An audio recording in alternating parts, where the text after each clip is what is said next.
Bé, doncs comencem. Disculpeu el retard, però em semblava que donar 5 minuts de cortesia perquè us acabéssiu de conèixer era ideal. Ja veieu que estem en un entorn privilegiat.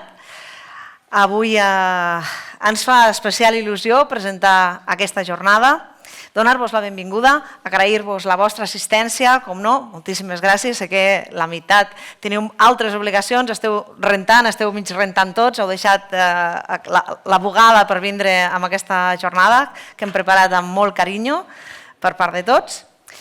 Ens trobem aquí avui per abordar una matèria un xic complicada que ens preocupa del dia a dia. Tot i que és molt tècnica, entenem que també té un impacte molt directe dintre de la nostra economia com a societat i dintre de l'economia, lògicament, dels nostres clients. I la realitat econòmica i la social és la que és, hem de fer costat als clients i hem de saber com salvar moltes d'aquestes circumstàncies.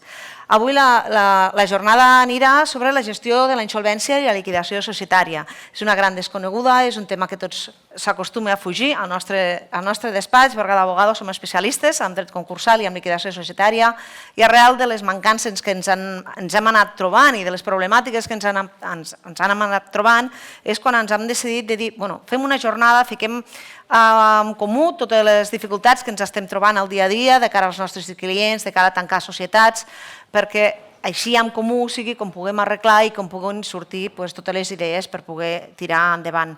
És per això iniciatives com la que avui ens trobem, com aquesta jornada, són molt necessàries perquè ens permeten, a més, sortir del despatx, entretindre'ns una mica, l'entorn, ja veieu, és privilegiat, no sé si ho coneixíeu, hi havia algú que no, però al final ho ha trobat, Esmeralda.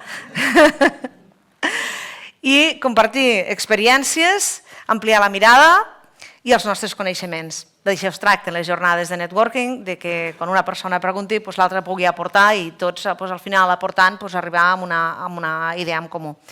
Ara bé, avui també compartim en presència de professionals i ponents vinguts de tot arreu de l'Estat. D'una estona vindrà la Maria Concepción Ordiz i per tant crec que per respecte a tots els ponents i per respecte també a la gent que ha vingut d'arreu de l'Estat i per empatia crec que hauria de continuar la meva ponència, la meva intervenció en castellà perquè tothom es trobi còmode. Suposo que ningú es molestarà per aquest petit detall, però crec que és adient a la jornada d'avui.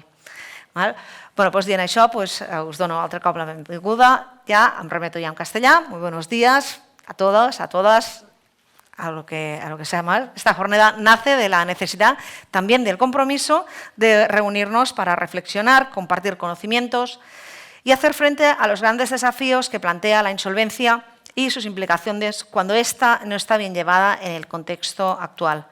Sabemos y conocemos que los cambios legislativos que se han producido en los últimos años han supuesto una auténtica transformación en nuestro campo.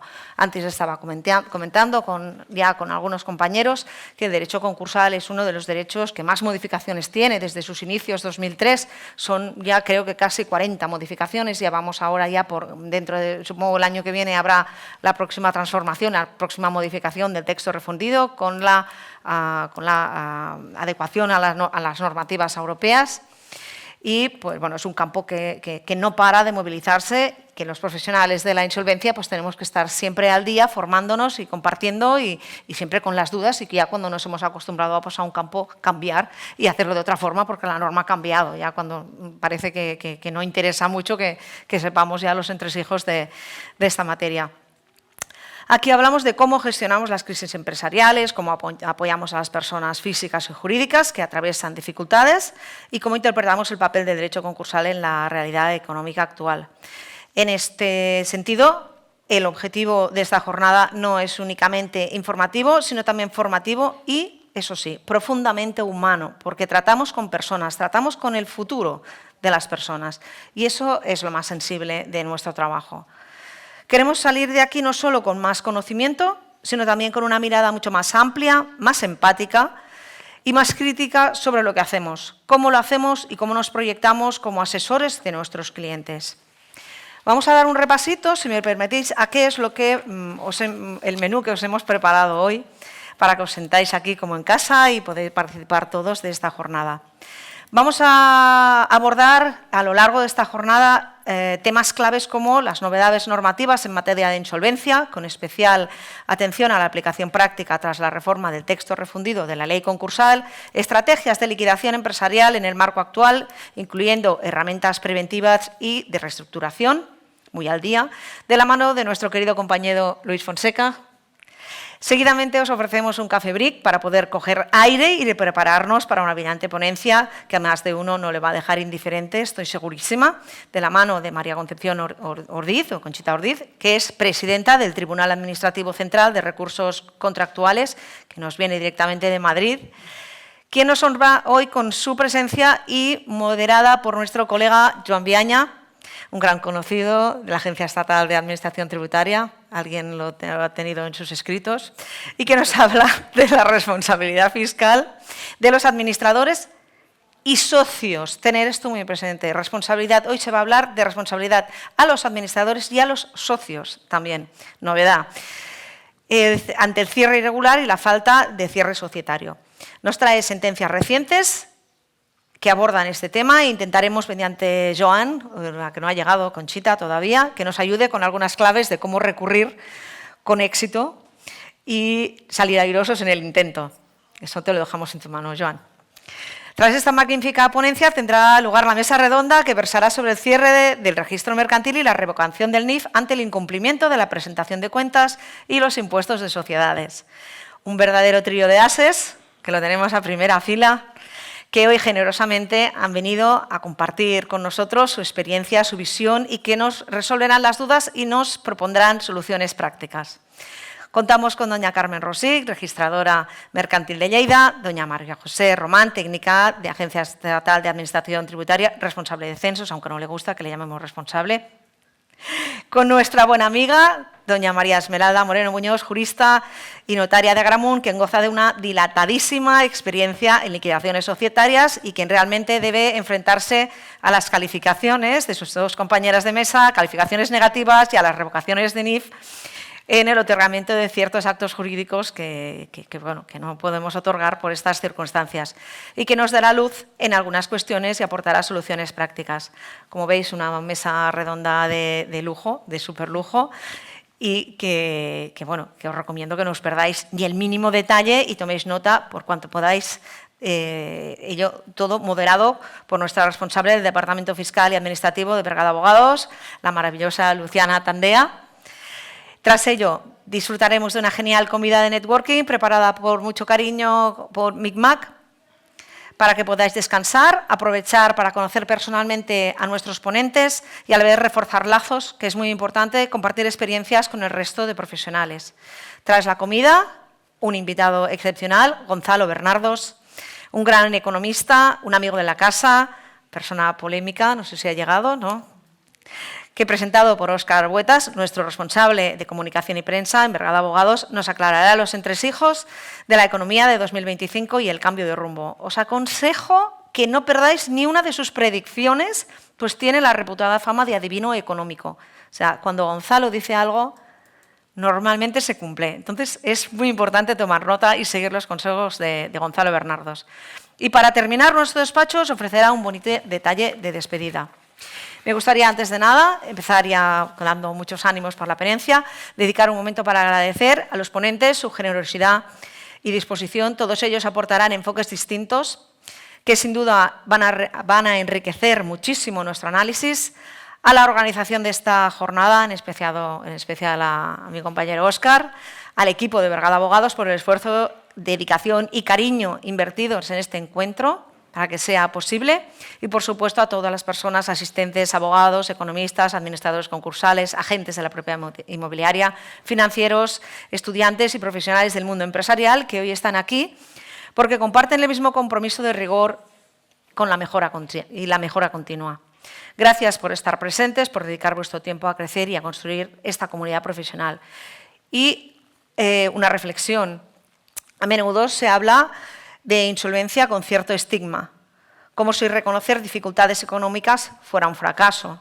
No es cierto, no es así. Los que estamos aquí sabemos que no es así realmente, que detectar a tiempo, actuar con responsabilidad y buscar soluciones dentro del marco legal es un signo de madurez empresarial.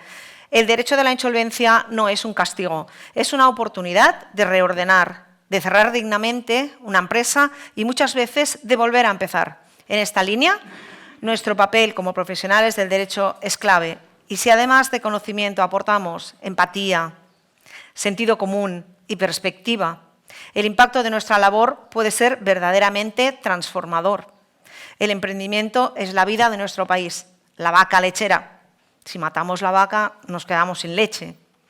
Sin embargo, antes de constituir una sociedad, debería ser obligatorio que el emprendedor se formara y tuviera un plazo de reflexión, como el que establece la reciente Ley de Contratos de Créditos Inmobiliarios, de cuáles son sus implicaciones y responsabilidades de no cumplir con las obligaciones que conlleva la gestión de una mercantil. Porque, como sabemos, constituir una mercantil es sencillo, liquidarla no lo es tanto, y mucho menos cuando las cosas no han salido como se esperaba. Las estadísticas nos muestran que aproximadamente el 56% de las empresas en España cierran antes de cumplir los 5 años de actividad. Con frecuencia, cuando un cliente acude a nuestro despacho con la intención de acogerse a la ley de segunda oportunidad, observamos que la mayor parte de su deuda proviene de deudas avaladas de una empresa. Y cuando le cuestionamos, es decir, ¿y esta empresa se liquidó debidamente? La respuesta es no, está inactiva. Realmente no está inactiva, es una sociedad zombie, es una sociedad irregular. Y esa es zombie, si una vez que dejamos nosotros al cliente bien limpio, va a venirle por detrás y le va a morder el cuello, porque las sociedades se tienen que extinguir debidamente. Damos paso ya a la primera ponencia, así que sin más dilación. Una ponencia que nos va a adentrar en nuevo escenario normativo tras la última reforma concursal y nos va a servir como base en las mesas posteriores. Os invito a escuchar con atención, a participar muy activamente, porque esto pues, es una jornada que el objetivo es eso, que aprendamos todos y compartamos ideas e iniciativas. Nosotros aprendemos de las consultas, todos aprendemos, de hecho, somos eternos aprendices. Y os facilito a continuación algunas pautas o algunas informaciones interesantes para que os sintáis muy cómodos y fluya la jornada perfectamente. Bien, en la entrada nuestras compañeras Montse y Ahlam os han facilitado unas carpetas con folios y un bolígrafo para que podáis anotar las preguntas y al final de la ponencia, para no romper el hilo de los ponentes, levantéis la mano y nuestra compañera Lidia os puede acercar el micro para que todos podamos participar y aprender con nuestros aportes y consultas. Si os hace falta más papel, más bolígrafos, si os termina la tinta de los bolígrafos, tanto escribir, pues ellas estarán al caso de vuestras necesidades. Contamos también con la presencia de nuestros técnicos de sonido, vídeo, fotografía, para que vayan documentando todo el evento. Y en breves días os vamos a facilitar el vídeo con todas las ponencias, las que nos hayan autorizado a grabar. Hay ponencias que no nos han autorizado, no hay ningún problema, cada uno es libre. Y con el blog también de todas las fotografías, por tanto no dudéis en pedir que os saquen cuantas fotografías queráis, aprovechad el momento. El entorno es precioso, os aconsejo visitarlo, disfrutarlo. Creo que el día hoy nos va a acompañar. Parecía que iba a llover, pues no, va a ser un día genial. Y tras la jornada se facilitará por correo electrónico las presentaciones, las ponencias que se nos autorice también compartir. Cualquier duda, cualquier cosita que necesitéis, podéis solicitarla a cualquier miembro de nuestro despacho, al que vais a reconocer porque llevamos el PIN institucional de Vergada Abogados, todos en la solapa. Si alguien lleva el PIN, pues es de nuestro equipo y podéis contar con ellos para lo que os haga falta. Génesis, Montse, Ahlam, Lidia, Akraf estarán cuidando de vosotros durante toda la jornada. Y sin más, espero que disfrutéis de esta primera jornada de insolvencia y liquidación societaria y paso a presentaros y a ceder la palabra a Luis Fonseca Herrero. Luis es Legal Manager en Vergada Abogados, es abogado, administrador concursal y un gran compañero de fatigas. Sin más, te dejo la palabra. Vamos a intentar respetar los tiempos porque hay temas muy interesantes. Bueno, no lo digo por nada, ya sabes, ¿vale? Pero bueno, todo tuyo, Luis. Vale, bienvenidos y muchas gracias. Muchas gracias, Marta. Bueno, la verdad que yo pensaba hacerlo en catalán, pero como me has pedido hacerlo en castellano, pues oye, haré el esfuerzo. Pero bueno, vaya. Bueno, esto para los que lo entendéis, yo no hablo ni papa de catalán, pero bueno.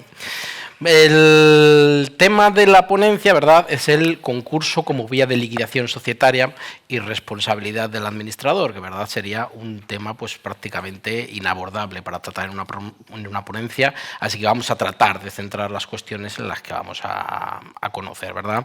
Como todos sois profesionales, pues vamos a intentar tratar de elevar el nivel técnico para estar a la altura de los grandes profesionales que sé que todos sois. Y para empezar, pues yo empezaría por el principio, que es un principio que cuando tratamos el tema de responsabilidad de los administradores se nos olvida muy a menudo, y el principio yo entiendo que es el de responsabilidad patrimonial universal, reconocido desde hace muchísimos años en el artículo 1911 del Código Civil, desde el año 1889 que se promulgó nuestro Código Civil.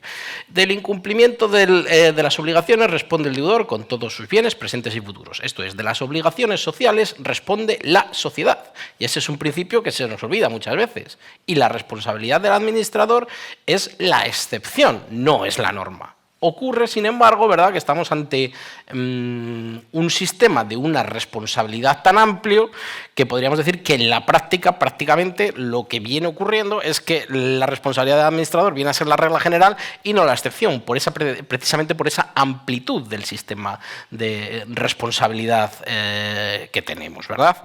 Y para ir planteando un poco esto, vamos a ver la convivencia de las clases de responsabilidad del administrador que existe, porque hoy en día existen muchas clases de responsabilidad del administrador, y cuando nos entra a nosotros un cliente en el despacho en una situación de insolvencia, la mayoría de las veces suele ser para salvar su responsabilidad personal. El objetivo de un concurso de acreedores, el objetivo del tratamiento jurídico que le demos a una insolvencia es precisamente el de salvar esa responsabilidad personal. Entonces tenemos que tener en cuenta toda esta convivencia de sistemas que están viviendo. Básicamente estos sistemas es el de responsabilidad subjetiva por culpa o negligencia, recogido en los artículos 236 y 241 de la Ley de Sociedades de Capital, el sistema de responsabilidad subjetiva del artículo 367 de la Ley de Sociedades de Capital, la responsabilidad concursal, que es la fase de calificación en un concurso de acreedores, la responsabilidad sectorial, ¿verdad?, frente a Tesorería General de Seguridad Social, Administración de la Agencia Tributaria, Administración Estatal de la Agencia Tributaria, con muchísimas variantes, y por supuesto la responsabilidad penal. Yo hoy en esta ponencia quería encargarme de la responsabilidad subjetiva, de la responsabilidad objetiva y de la responsabilidad concursal, porque va a haber otras ponencias que van a tratar las responsabilidades sectoriales, ¿verdad, Joan? Entonces, vamos a tratar estas responsabilidades, pero tenemos que tener en cuenta, muy importante esta diapositiva, el conjunto global de las responsabilidades, porque si yo me meto a salvar una determinada responsabilidad, tengo que tener siempre presente al cliente que le tengo que salvar del resto de responsabilidades, no solo de una de ellas, ¿de acuerdo? Vamos a empezar entonces con estos son los temas que vamos a tratar, correcto. La responsabilidad objetiva del administrador frente a los acreedores, que va a ser la primera que veamos. La responsabilidad subjetiva del administrador, lo que se llama la acción individual de responsabilidad. La responsabilidad concursal. Luego vamos a ver el concurso de acreedores tradicional. Y por último, el procedimiento especial de microempresas. Estos dos últimos, como dice la ponencia, para tratar de salvar estas responsabilidades de nuestros clientes. La responsabilidad objetiva del administrador es la que está recogida en el artículo 367 de la Ley de Sociedades de Capital, ¿no? Con unas características y consecuencias específicas para el incumplimiento de obligaciones legales. Lo que nos está diciendo la ley establece una serie de causas de disolución, que ahora las vamos a ver, en el artículo 363 de la Ley de Sociedades de Capital. Cuando concurre una causa de disolución de la Ley de Sociedades de Capital, el administrador tiene un plazo de 2 meses para convocar la Junta General para tomar las decisiones adecuadas respecto de esa situación, cuando concurre la causa de disolución. Y si no lo hace, a partir de ese momento es cuando se genera la responsabilidad del administrador. Desde ese momento, no antes, desde ese momento se empiezan a generar todas las deudas sociales que se generen a partir de ese momento, son responsabilidad del administrador. E insistimos, es una responsabilidad objetiva. Es decir, que si alguien nos demanda, o somos nosotros los que demandamos en un juicio, lo único que tenemos que acreditar es que existe esa causa de disolución en la sociedad. Nada más. Es una responsabilidad, no tenemos que acreditar la culpa o la negligencia del administrador, solo tenemos que acreditar la concurrencia de esa causa de disolución. Y a partir de ahí ponemos la pelota en la carga de la prueba del administrador. Es el administrador el que tiene que acreditar que no se produce esa causa de insolvencia, ¿de acuerdo? ¿Qué ocurre, verdad, si la Junta no aprueba el concurso de acreedores o la disolución de la sociedad o lo que sea? El administrador sigue teniendo la obligación de actuar en consecuencia, con lo cual, aunque en ese plazo de 2 meses nosotros hayamos convocado a la Junta y el administrador, la Junta por lo que sea, no apruebe la disolución de la sociedad o no apruebe la presentación del concurso de acreedores, el administrador sigue siendo responsable de presentar ese concurso de acreedores o sigue siendo el responsable de instar esa disolución de la sociedad. Claro, aquí hay una problemática que se plantea y que muchas veces nos encontramos. Oye, que un cliente, porque la principal, vamos a ir viendo las causas de disolución, la principal causa de disolución, la que todos estamos pensando, es el de las pérdidas cualificadas, ¿no? Que como consecuencia de pérdidas en la sociedad, el capital, los fondos propios, el patrimonio neto, quede reducido a la mitad del capital social. Es la causa de disolución por excelencia y la más utilizada en la responsabilidad de los administradores. Entonces, ¿qué ocurre cuando decimos, hoy vamos a cerrar el ejercicio y resulta que este año estamos dando pérdidas cualificadas, estamos dando unas pérdidas que nos dejan por debajo de la mitad del capital social? Y las deudas generadas durante ese año anterior, inmediatamente anterior, ¿qué pasa con ellas? ¿Incurren en responsabilidad del administrador? ¿No incurren en responsabilidad del administrador? Y es importante hacer caso a la presunción iuris tantum que se prevé en la ley, que dice que las obligaciones se presumen posteriores al acaecimiento de la causa de disolución, salvo prueba en contrario. Nosotros llegamos a 31 de diciembre, al cierre del ejercicio, damos las pérdidas y decimos, bueno, pues a partir de este momento somos responsables. Ojo que eso no es así, o no es tan sencillo. ¿De acuerdo? Porque si vamos a poner el año 2024, que lo acabamos de cerrar ahora, ¿no? Ahora estamos presentando las cuentas anuales del año 2024, ¿verdad, Luigi? Estamos presentando las cuentas del año 2024, es el momento de ir a registrarlas al registro mercantil, de presentar el impuesto de sociedades y dices, oye, yo estoy cerrando a 31 de diciembre con unas pérdidas cualificadas que me dejan en la causa de disolución del artículo 363. ¿Soy responsable a partir de ahora o ya era responsable antes? Pues con esta presunción es con la que tenemos que jugar, porque las deudas generadas durante el año 2024 se van a presumir que son posteriores al acaecimiento de la responsabilidad del administrador. Dicho de otra manera, si yo tengo unos fondos propios ahora este año de menos 50.000 euros, el demandante, el que presenta la demanda al administrador, puede decir, oiga, pero es que esta causa de disolución ya se daba durante el primer trimestre del año 2024.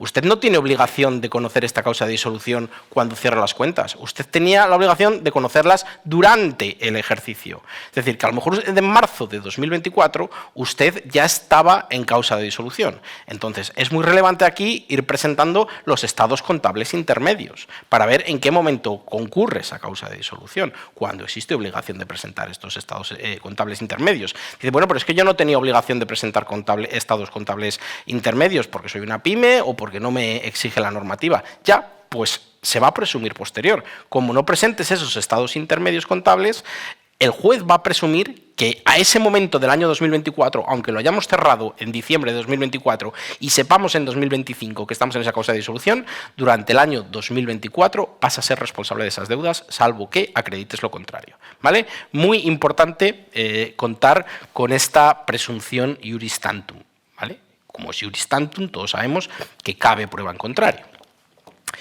Bien. Las causas de disolución, quiero hacer referencia a 3, porque son varias. Una ya la hemos visto, que son la de las pérdidas patrimoniales.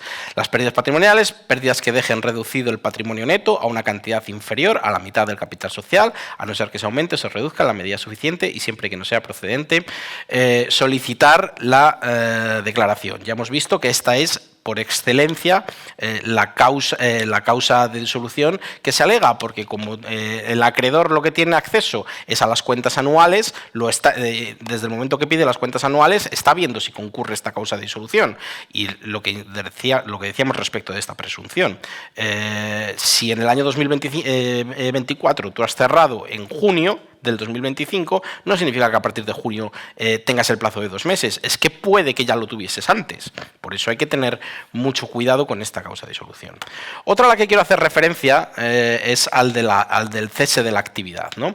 El cese de actividad es una de las causas, lógicamente, bueno, no tan lógicamente, porque esta es una causa de disolución que se ha incluido muy recientemente en la Ley de Sociedades de Capital. Tras un año sin facturar, se presume que existe un cese de actividad. Y a partir de ese momento, se genera el plazo de 2 meses y transcurridos los 2 meses sin que convoques la Junta General, sin que procedas a la declaración del concurso de acreedores, vas a ser responsable de las deudas. Lo que pasa que, bueno, si ha habido un cese de actividad, pocas serán las deudas que cubra esta causa de responsabilidad, porque probablemente ese acreedor no se vaya a endeudar con posterioridad a esa causa de disolución, no vaya a endeudar la sociedad posterior a esa causa de disolución. ¿Qué pasa con las anteriores? Pues eso es lo que vamos a ver luego al estudiar la responsabilidad subjetiva. ¿Qué pasa con las anteriores cuando hay un cese de actividad? Y otra muy importante es la de la paralización orgánica. ¿Cuántas veces por la paralización de los órganos sociales de modo que resulte imposible su funcionamiento? ¿Cuántas veces nos entran en nuestro despacho, verdad, socios enfrentados al 50%, que son imposible de llegar a un acuerdo, que la sociedad está paralizada porque los dos socios no se entienden desde hace tiempo? Pues bueno, está en una causa de disolución. Está en una causa de disolución que si no llegan a un acuerdo se puede generar la responsabilidad de estos administradores. Entonces, muchas veces, a la hora de aconsejar a esos clientes, es muy importante tener en cuenta el artículo 367, ¿verdad? Para decirles, oye, que si no os ponéis de acuerdo, si no llegamos a un acuerdo para la venta de las participaciones, o tú me las compras y yo te las vendo, o lo que sea, o vamos a una disolución ordenada, vamos a ser responsables del funcionamiento de la sociedad. Entonces, esta es una medida de presión muy importante para desbloquear situaciones societarias que seguro que todos hemos tenido en nuestros despachos, ¿no? Bien, vamos a ver a continuación, como vamos de tiempo, Marta, la responsabilidad subjetiva del administrador, ¿verdad? Esta responsabilidad subjetiva, regulada en los artículos 236 y 241 de la Ley de Sociedades de Capital, tiene el mismo funcionamiento legal que un accidente de tráfico, aunque cueste creerlo. Es exactamente lo mismo.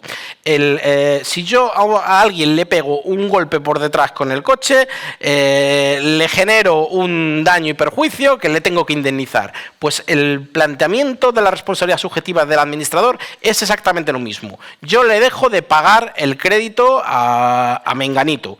Si yo he incurrido en una culpa o negligencia, en una acción o omisión, voy a tener que indemnizar a ese acreedor por el daño que le he causado. ¿Vale? Lo que pasa es que es una responsabilidad subjetiva que requiere del triple requisito de toda la vida que existe en la responsabilidad aquiliana, que es acción u omisión culposa o negligente, el daño evaluable económicamente, que normalmente será la pérdida del crédito, el considerar ese crédito como incobrable, y el nexo causal entre la acción o omisión dolosa y ese daño evaluable económicamente. Lo que tenemos que responder a esta pregunta es, por el hecho de que tú hayas hecho X, ¿he dejado yo de cobrar mi crédito? Pues si la respuesta en ese juicio es positiva, va a ser responsable por esa deuda social, ¿vale? Muy importante referir respecto de la acción u omisión dolosa o negligente que estamos ante un estándar de culpa leve. Existen 2 estándares de diligencia en nuestro derecho común tradicional. Uno es el que rige para la vida civil, que es la diligencia del buen padre de familia, ¿verdad? Como todos sabemos, que es un estándar de diligencia con el que todos en nuestro ámbito privado nos tenemos que regir. Y luego existe la diligencia del buen empresario, que es un estándar de diligencia superior al del buen padre de familia. A los empresarios se les exige ser más diligentes.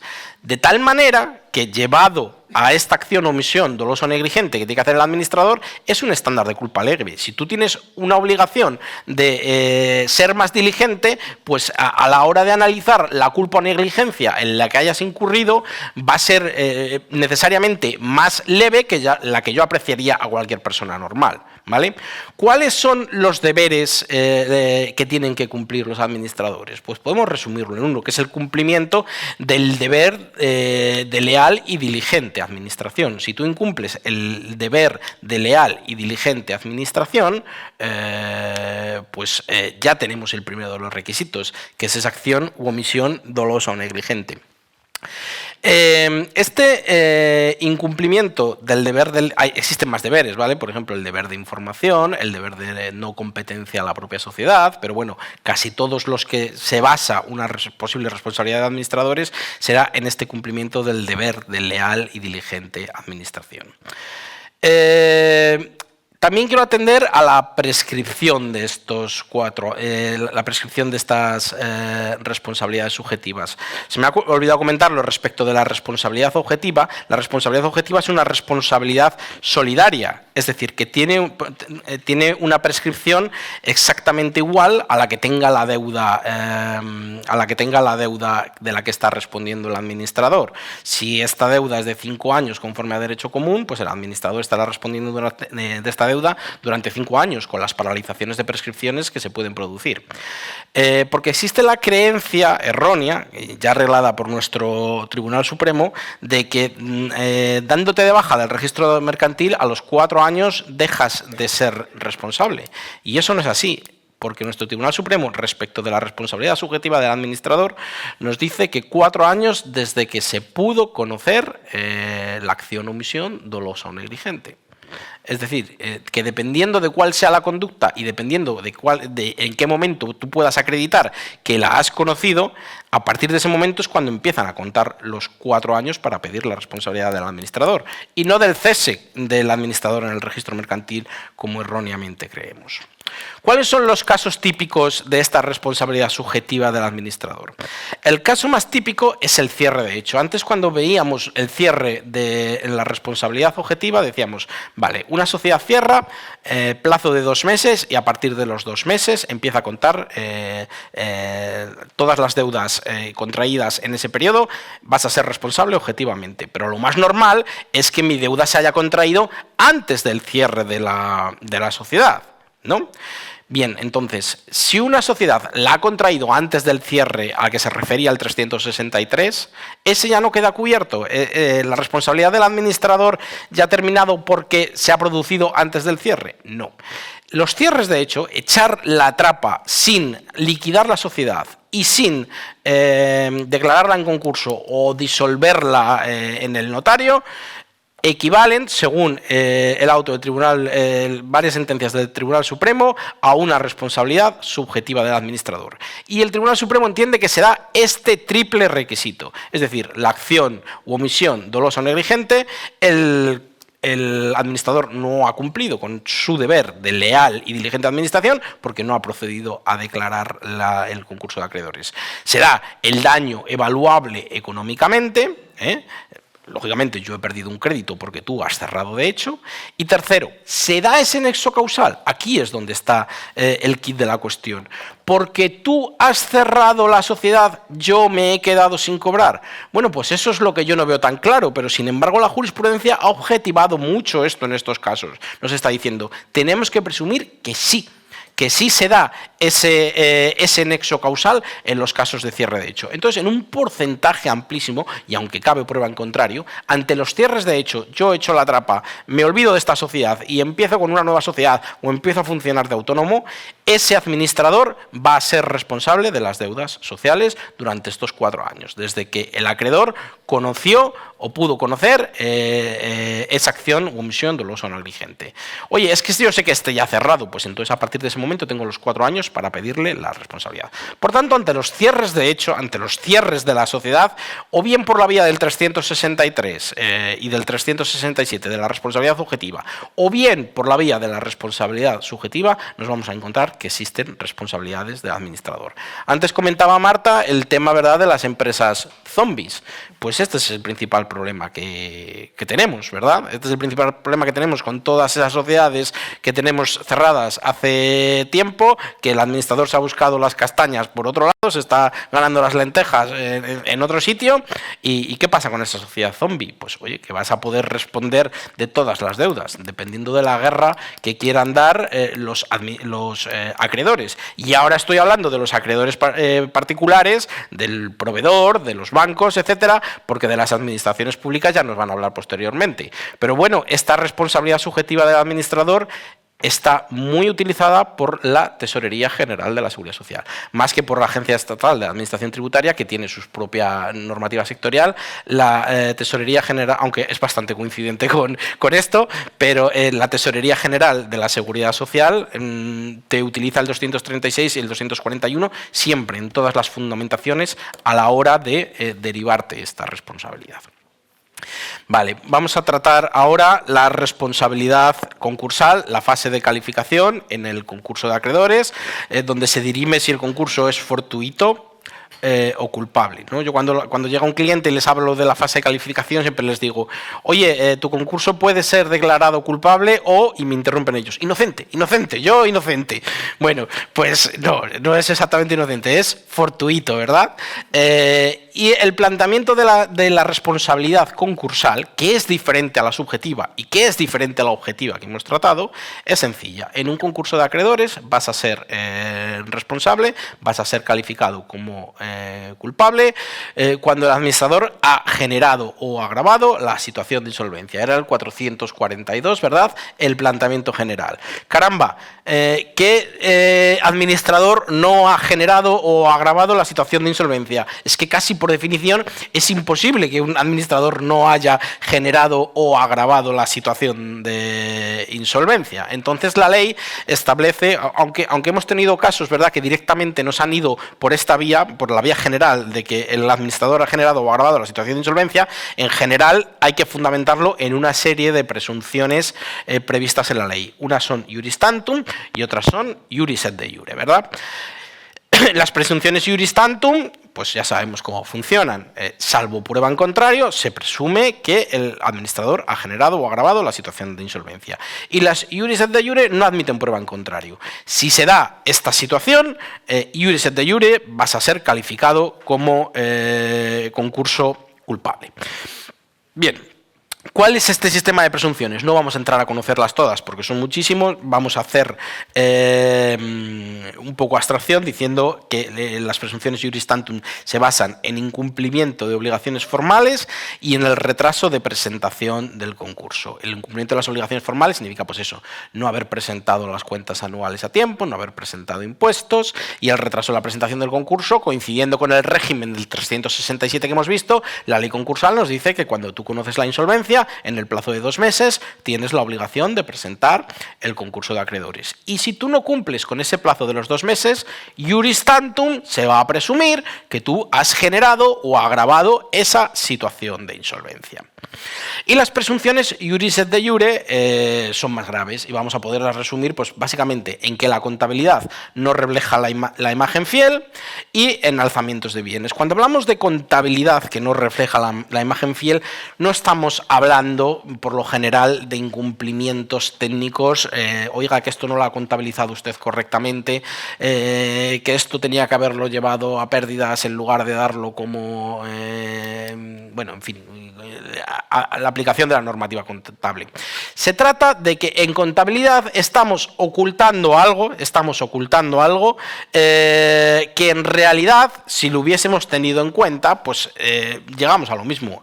hemos sacado algo de la sociedad, nos hemos aprovechado personalmente de esa sociedad, o en fin, estamos en alguno de los supuestos de estos alzamientos de bienes. Entonces, en la contabilidad, que siempre hay que tenerla clara y ordenada, lo que tampoco podemos es volvernos locos y perder la cabeza diciendo, ¡ay, madre mía, que esto lo tengo mal contabilizado, ya soy inmediatamente culpable! No, eso tampoco va a ser así.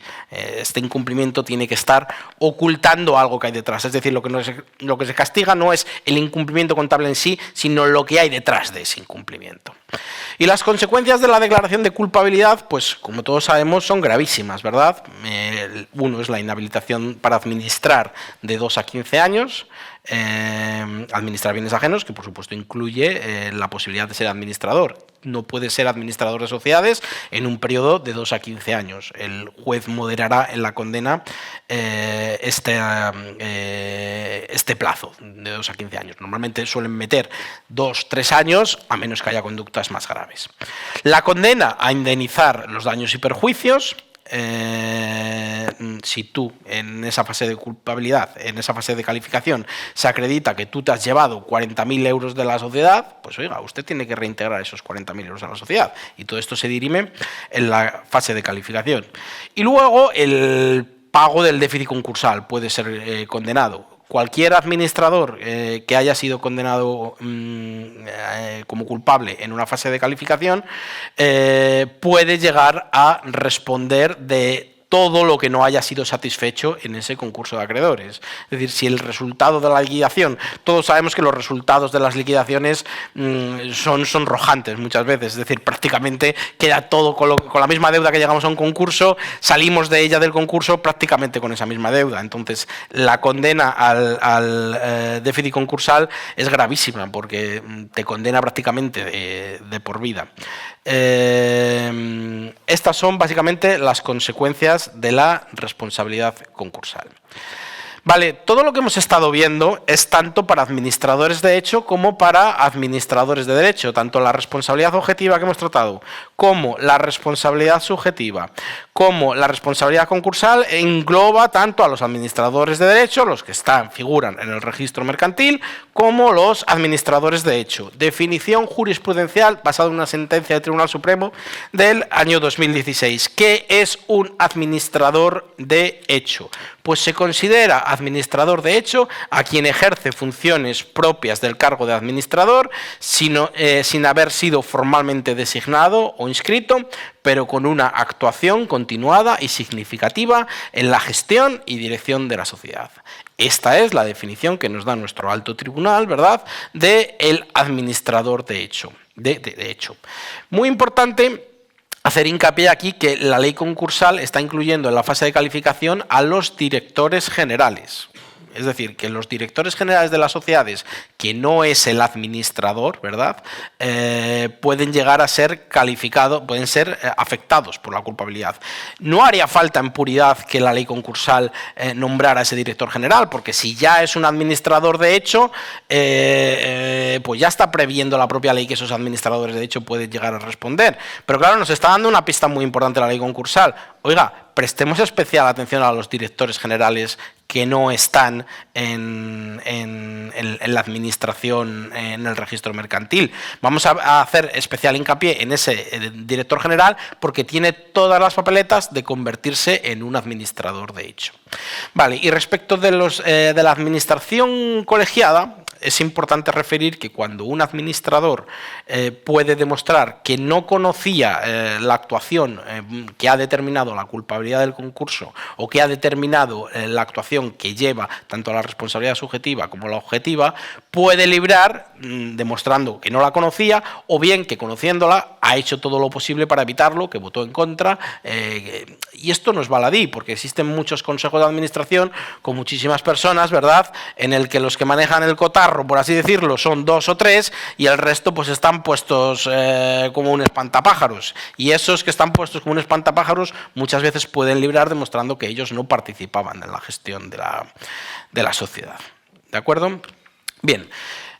Si hemos dicho que tenemos 3 responsabilidades concursales, la responsabilidad objetiva, tenemos la responsabilidad subjetiva y tenemos la responsabilidad concursal. ¿Cuál es el método para tratar de evitarlas? Por supuesto, el concurso de acreedores cuando estamos en situación de insolvencia. La situación de insolvencia se define en nuestra ley de una forma dinámica, no de una forma estática. Está en insolvencia quien no puede cumplir sus obligaciones corrientes, ¿verdad? Es decir, que nosotros podemos ver un balance de una sociedad y decir, caramba, esta sociedad está en una clarísima situación de insolvencia, esto no hay quien lo coja. Pero la situación de insolvencia no se define por lo que yo vea en ese balance, sino por una situación dinámica de qué es lo que está ocurriendo de verdad. Si esa situación que tiene un desastre, esa empresa que tiene un desastre de balance, que tiene una situación teóricamente de insolvencia, está cumpliendo regularmente con sus pagos porque, por ejemplo, los socios están poniendo el dinero, pues entonces no están en una situación de insolvencia. Yo siempre pongo de ejemplo, en un sentido viceversa, a la duquesa de Alba, ¿verdad? Por así decirlo. Puede tener muchísimo patrimonio y tú ves su balance y dices, pero bueno, esta sociedad está muy fuertemente patrimonializada porque tiene muchísimos bienes inmuebles, tiene muchísimas fincas, pero si tú estás dejando de cumplir, por ejemplo, con el pago del IBI, pues ya estás en una situación de insolvencia, porque no es una situación estática que se define por lo que hay menos lo que tengo, sino por lo que ocurre en el día a día sobre la realidad de los pagos, ¿de acuerdo? Entonces, cuando estamos ante una situación de insolvencia, ya sabemos que tenemos ese plazo de 2 meses para presentar el concurso de acreedores o instar la disolución de la sociedad. Instar la disolución de la sociedad, alguien que insta la disolución de la sociedad y está a su vez en situación de insolvencia, que es el supuesto más habitual, pues en lugar de irse al notario y de instar esa disolución de la sociedad notarialmente, tiene que pasar sí o sí, obligatoriamente, por el concurso de acreedores. Entonces tú te vas a un concurso de acreedores para evitar tus responsabilidades, pero de entrada, o sea, pretendes evitar la responsabilidad objetiva, pretendes evitar la responsabilidad subjetiva, pero te vas a meter de lleno en la responsabilidad concursal. Es decir, la responsabilidad subjetiva y la responsabilidad objetiva vas dejando que los indios te vengan uno a uno por separado, pero en el concurso de acreedores te tiras tú a los indios, eres tú el que se somete a escrutinio, es decir, miren ustedes acreedores, esto es lo que yo he hecho durante mi gestión de la sociedad, vayamos a la fase de calificación a ver si el concurso es fortuito o culpable, ¿verdad? Entonces, por eso tenemos puesto aquí que es un arma de doble filo, porque cuando te presentas a un concurso de acreedores tienes que tener muy en cuenta que se puede abrir esa fase de calificación y tienes que ir preparado para defenderte, lógicamente, antes de empezar, porque como hemos dicho, el objetivo principal cuando presentamos un concurso de acreedores, sobre todo de una sociedad, básicamente es evitar las responsabilidades de nuestros clientes. Cuando nuestros clientes vienen es para decir, mira, yo tengo mi patrimonio separado de la sociedad y quiero que mi patrimonio no llegue a responder de estas deudas. ¿Vale? Vale, es muy importante hablar también de la paralización de las demandas. Hemos estudiado la responsabilidad subjetiva, hemos estudiado la responsabilidad objetiva. Pues bien, las de la responsabilidad objetiva, las demandas quedan paralizadas con la presentación del concurso de acreedores y no se pueden iniciar una vez se ha declarado el concurso de acreedores. Nadie puede meterte esa demanda de responsabilidad objetiva. Ahora bien, eso no significa que concluso el concurso de acreedores no puedan repetir, una vez terminado el concurso, no puedan iniciar esa demanda de responsabilidad objetiva. Lo que pasa que en ese caso ya tienes muchas armas, tienes muchos puntos ganados si ese concurso ha salido con una calificación favorable, lógicamente. Entonces, cuando presentamos un concurso de acreedores, significa que nadie ya nunca más me puede meter una demanda de responsabilidad objetiva o nadie me puede meter una responsabilidad subjetiva. No, te la siguen pudiendo interponer, pero lógicamente tú ya has dado un primer paso muy importante. Es decir, yo he declarado el concurso de acreedores, he cumplido con lo que me dice la ley, que en el plazo de 2 meses tengo que presentar el concurso de acreedores y a partir de aquí, pues oiga, ya le estoy poniendo las demandas mucho más difíciles a esos acreedores que quieran ir contra mí. Por eso tenemos puesto aquí que esta es una solución con limitaciones, porque cuando nosotros conseguimos en un concurso una declaración de concurso fortuito, no significa necesariamente automáticamente que no te vaya a llegar ya nunca más una responsabilidad objetiva o una responsabilidad subjetiva. Significa que tú ya has hecho todo lo posible para tratar esas demandas y que tienes los medios adecuados de defensa en caso que te lleguen. Pero bueno, es importante no engañar a los clientes y decir, oye, que después del concurso pueden seguir llegando estas demandas, ¿de acuerdo? Estábamos hablando también antes de la paralización de las demandas, porque claro, la ley prevé la paralización de las demandas de responsabilidad objetiva, pero no dice nada de la subjetiva. Y esto no es baladí, porque en teoría esas demandas, las de responsabilidad subjetiva, las de las culpa o negligencia, se suelen acumular. Yo por lo menos cuando presento una demanda de responsabilidad de administradores, nunca la meto solo por una sola causa, nunca voy a la responsabilidad objetiva del administrador, siempre tiramos todo lo posible, tanto la responsabilidad objetiva como la responsabilidad subjetiva, acumulamos demandas. ¿Y qué pasa en esos casos de acumulación? Pues como siempre encontramos respuestas contradictorias por parte de los tribunales. Unos entienden que quedan todas paralizadas, otros te dicen que la subjetiva sigue adelante. Bueno, en fin, lo de siempre, cada juez de lo mercantil hace la guerra por su cuenta. Vale, quería hacer una especial hincapié en el procedimiento especial de microempresas respecto del concurso tradicional. En el concurso tradicional, ¿verdad?, tenemos, pues como en toda buena novela o como en toda buena película, nuestro planteamiento, nudo y desenlace. El planteamiento consiste, pues, en plantear la insolvencia, meter la demanda, se nombra un administrador concursal. El nudo consiste en la fase común del concurso de acreedores. En la fase común del concurso de acreedores se determina cuál es el activo y cuál es el pasivo de esa sociedad. Y luego tenemos la resolución, ¿verdad?, el desenlace de nuestra película o de nuestra novela. Tenemos que plantear, una vez ya planteada la insolvencia, tenemos que decir si hay dos soluciones tradicionales, o el convenio o la liquidación, si llegamos a un acuerdo con los acreedores o si, por el contrario, nos vamos a una liquidación de nuestros bienes de la empresa, ¿no? Pues bien, el procedimiento especial de microempresas prácticamente recoge este planteamiento general, pero con algunas novedades, que es lo que vamos a ver ahora.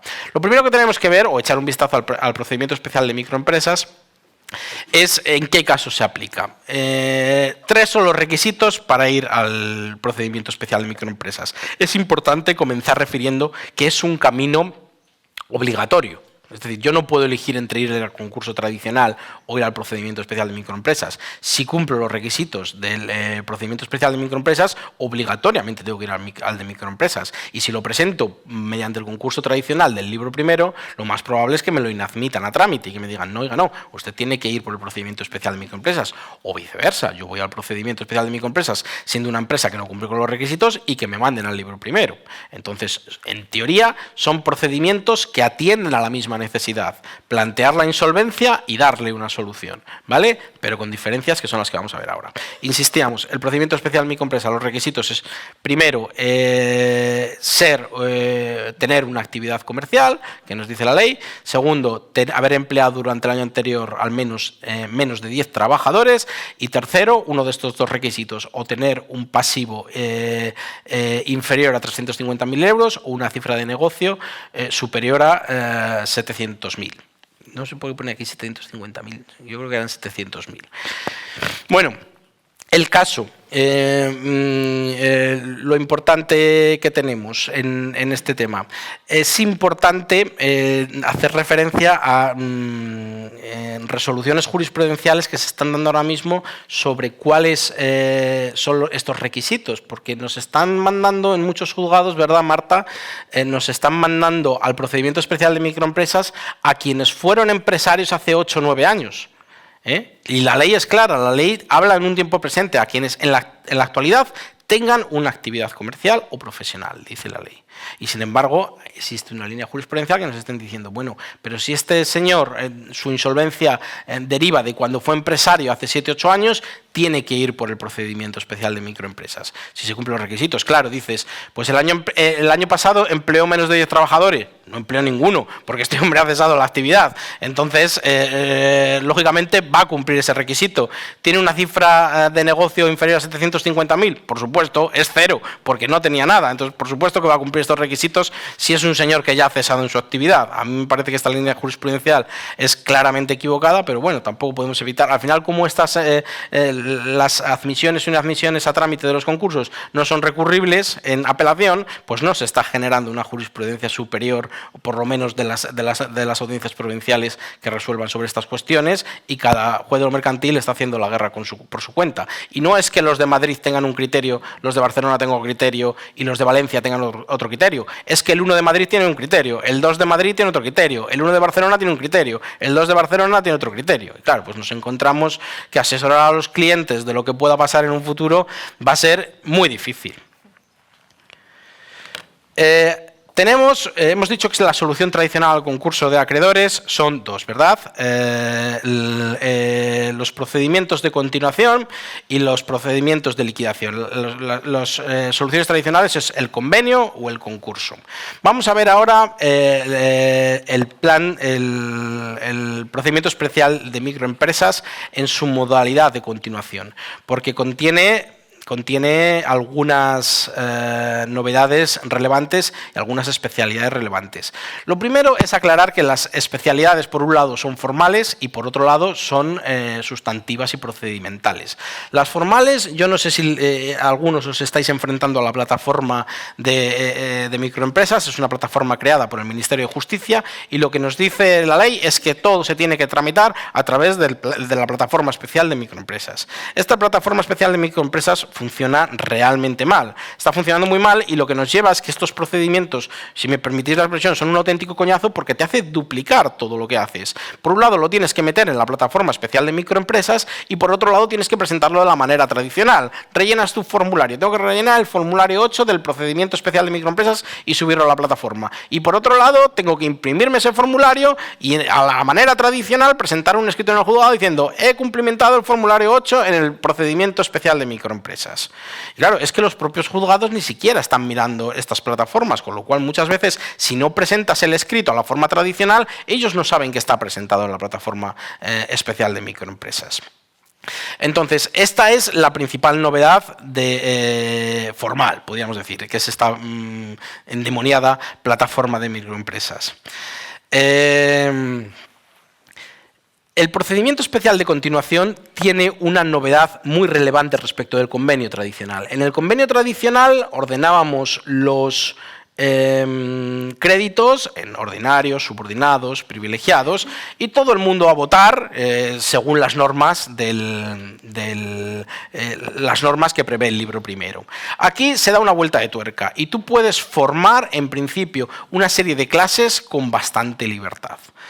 Una serie de unas clases de créditos en los que, para que se apruebe el plan de continuación, tienes que conseguir una mayoría de clases.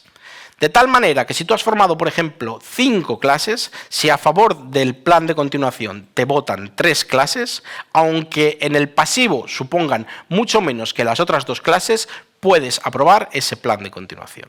Esta es la principal novedad más relevante respecto del convenio tradicional, ¿de acuerdo? Y muy importante referir que por primera vez en nuestra historia de los convenios, no votar significa votar positivo. Esta es una novedad muy relevante en los planes de continuación, porque la dejadez de los acreedores en este tipo de procedimientos es bastante grande. La ley ha tratado de poner más hincapié en que los acreedores se muevan, pone más hincapié en que ellos sean los que tengan que actuar y no el juez, y entonces ahora, como consecuencia de esto, no votar en un plan de liquidación equivale a votar positivo. Con lo cual, si tú metes en una clase de acreedores a determinados proveedores del tráfico, que es muy posible que no vayan a votar, pues es muy posible que esa clase vaya a salir adelante. Y tienes que tener esto muy en cuenta a la hora de la formación de las clases. Estas novedades del plan de continuación son muy relevantes respecto del convenio tradicional y hacen que en un plan especial de microempresas puedas sacar adelante un plan de continuación con mucha facilidad de lo que se podía sacar un convenio en un concurso de acreedores. Tiene otros problemas. Por ejemplo, el 699 nos dice que mientras no estés al corriente con Hacienda y Seguridad Social, no puedes sacar adelante ese plan de continuación, ¿vale? En el procedimiento de liquidación de microempresas, la novedad fundamental es que no tiene por qué existir un administrador concursal y que el encargado de liquidar sea la propia empresa. Hay que presentar un documento diciendo que la propia empresa se compromete a liquidar los bienes de esa sociedad, y donde antes estaba un administrador concursal que aprobaba un plan de liquidación, que cumplía ese plan de liquidación y que luego rendía cuentas, ahora lo puede hacer todo la propia empresa sin necesidad de nombrar a ese administrador concursal, ¿de acuerdo? Claro, aquí se nos plantean una serie de problemas registrales, ¿verdad?, que antes comentábamos, porque estos planes de liquidación en la ley no queda claro si se aprueban o no se aprueban. Dice que tú presentas un plan de liquidación y que si nadie se opone en el plazo de 10 días puedes comenzar con las operaciones de liquidación. Entonces, ¿qué pasa? Que no va a haber un plan de liquidación aprobado, y esto va a dar lugar a los problemas registrales, que no tenemos ni el plan de liquidación inscrito en el registro de la propiedad, ni tenemos un mandamiento del juez que diga que se liberen estas cargas. Tenemos unos problemas muy serios registrales que la ley, desde luego, no ha contemplado. ¿De acuerdo? Y también, como estamos en el seno de una conferencia sobre la responsabilidad de administradores, es muy importante referir cuándo se abre la fase de calificación. En un procedimiento especial de continuación, que es el que hemos visto antes, en principio no se va a abrir esa fase de calificación, pero en el procedimiento especial de microempresas sí se va a abrir la fase de liquidación, siempre y cuando lo solicite un administrador concursal, que ya hemos visto que no es obligatorio y normalmente no se va a nombrar, cuando lo soliciten unos acreedores que representan menos del 10% del pasivo, o cuando lo solicitan los socios personalmente responsables de la deuda. Es decir, que es muy probable que en esta la fase de calificación en un procedimiento de liquidación de microempresas no se vaya a abrir nunca, a menos que la acción de los acreedores pues hagan algo respecto de esta fase de calificación. Bueno, vamos a terminar, que me dice ya Marta que se nos está terminando el tiempo. Es que el tema es inabarcable, claro, de aquí podríamos estar un día entero. Es que nos encanta hablar del tema y entonces, pues bueno. Vale. Conclusiones. Pues que tenemos un sistema amplísimo de responsabilidad de administradores y que tenemos que tener en cuenta todas las responsabilidades que hemos visto. La concursal, a la que nos vamos a tirar si presentamos el concurso de acreedores. La responsabilidad subjetiva y la objetiva, que aunque hayamos presentado un concurso de acreedores, no queda finiquitado con eso. Te pueden seguir llegando después y tienes que tenerlo previsto, avisado a tu cliente, y tienes que tramitar la fase de calificación de tal manera que sepas que vas a quedar cubierto contra, o por lo menos materialmente, contra esa responsabilidad de administradores que te pueden llegar. Es decir, que el concurso de acreedores no es una solución total, porque no existe, pero sí que es un medio indispensable para evitar la responsabilidad. Es decir, declarando el concurso de acreedores no significa que no vayas a ser responsable, pero si no lo declaras, seguro que sí vas a terminar siendo responsable. Bueno, yo creo que con esto hemos terminado, ¿verdad? Bueno, pues nada, pues yo agradecería un aplauso porque la ponencia ha sido magnífica. Gracias por el gran esfuerzo de reducirlo todo dentro de una hora. Bueno, insisto... Sé que eres capaz de hacer esto en 5 horas. Vamos a hablar ahora de otras clases de responsabilidad diferente a la que hemos visto, que para eso tenemos otras ponencias. Bueno, pues exacto. Bueno, pues nada, pues después de la ponencia de nuestro compañero Luis Fonseca Herrero, vamos a pasar ahora, tenemos media horita para coger aire, porque ya nos viene una ponente de superlujo. Tenemos ya con nosotros a María Concepción Ordiz, que ha llegado. Entonces, pues bueno, pues ya a partir de aquí a descansar y preparados para su ponencia. ¿Vale? Muchísimas gracias por vuestra atención.